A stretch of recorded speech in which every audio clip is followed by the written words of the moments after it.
शिवरात्रि पर लोग कर सकेंगे द्वादश ज्योतिर्लिंग के दर्शन। महेश पाठक।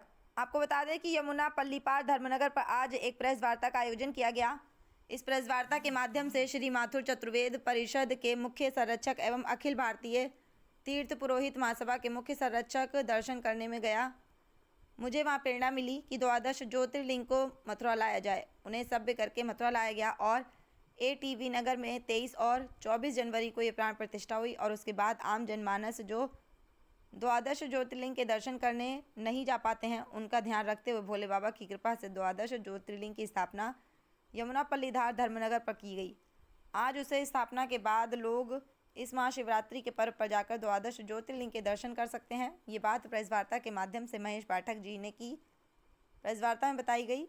मथुरा से उमेश भदौरिया की रिपोर्ट। ब्रजवासियों को भगवान की आपको किस प्रकार की सुविधा प्रदान करने का प्रयास किया? हर हर महादेव शंभो। हमारे अखिल भारतीय तीर्थ पुरोहित महासभा की द्वारका में मीटिंग थी। उसी क्रम में मैं सोमनाथ पहले दर्शन करने गया। तो दर्शन के उपरांत जब लोगों से, पुरोहितों से मैं चर्चा कर रहा था, तो एकदम प्रेरणा हुई कि क्यों न 12 ज्योतिर्लिंग की स्थापना मथुरा में की जाए। तो हमने अपने मुख्य पुजारी से सोमनाथ में कहा कि मेरी इच्छा है, और द्वारका पहुंच के मैंने उनसे कन्फर्म किया कि हम ज्योतिर्लिंग की स्थापना मथुरा में करेंगे। उन्होंने बाद में हमको ये बताया कि आप पूजा करा देंगे, हम आपको यज्ञ कराएंगे। मैंने यज्ञ नहीं, यज्ञ तो होगा परंतु हम स्थापना करेंगे। तो हमने उनसे कहा कि आप वहाँ पर ज्योतिर्लिंग के बराबर में ज्योतिर्लिंग को रख के आप पूजा करें विधिवत, और वहाँ के अंश के रूप में आप भोलेनाथ को मथुरा लेके आए।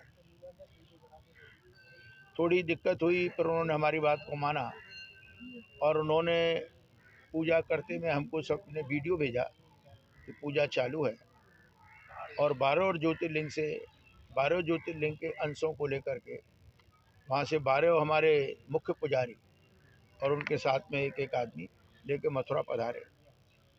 पधारने के बाद हमने 23 तारीख को अपने ATV नगर में उनकी सवारी निकाली और हमने 2 दिन यज्ञ और पूजन किया।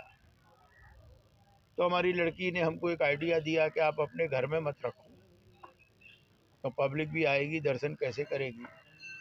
तो चर्चा के बाद उसका ये निर्णय निकला कि हम यमुना किनारे इनकी स्थापना करें, जो हमारी ये 4000 की बगीची है। इससे हमारे छोटे लड़के रंजीत को बड़ी प्रसन्नता हुई कि भोलेनाथ ने अपने आप यमुना किनारे अपनी व्यवस्था कर ली।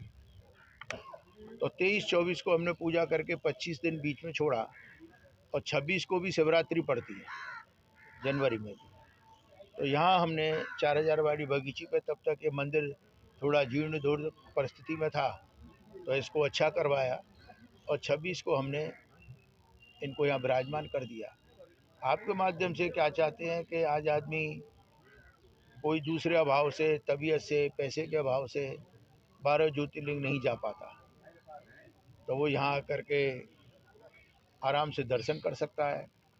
बहुत से लोगों पे काल्प सर्प दोष को ये होता है, वो जाते हैं महाकालेश्वर, त्र्यंबकेश्वर, लंबा पड़ता है, वो यहाँ आकर के पूजा कर सकते हैं, तो ये भी वहाँ के अंश ही हैं। तो अभी जैसे आप लोगों के द्वारा लोगों को मालूम पड़ेगा, तो मैं समझता हूँ कि यहाँ पर लोगों को दर्शन का लाभ मिलेगा। और दूसरी, जब मैंने आज भी पूजा की तो मेरी अंतरात्मा ये कहती है 12 ज्योतिर्लिंग जब यहाँ पर विराज गई यमुना किनारे, तो यमुना शुद्धिकरण भी जरूर होगा। जब एक लट से गंगा बह गई तो यहाँ तो 12 के 12 विराजमान हैं, तो ये सबकी बुद्धि सुबुद्धि सुधारेंगे, और मैं समझता हूँ 2-3 साल में यमुना शुद्धिकरण अवश्य होगा। इसी के साथ सबको महाशिवरात्रि की शुभकामना। हर हर महादेव, जय शंभो।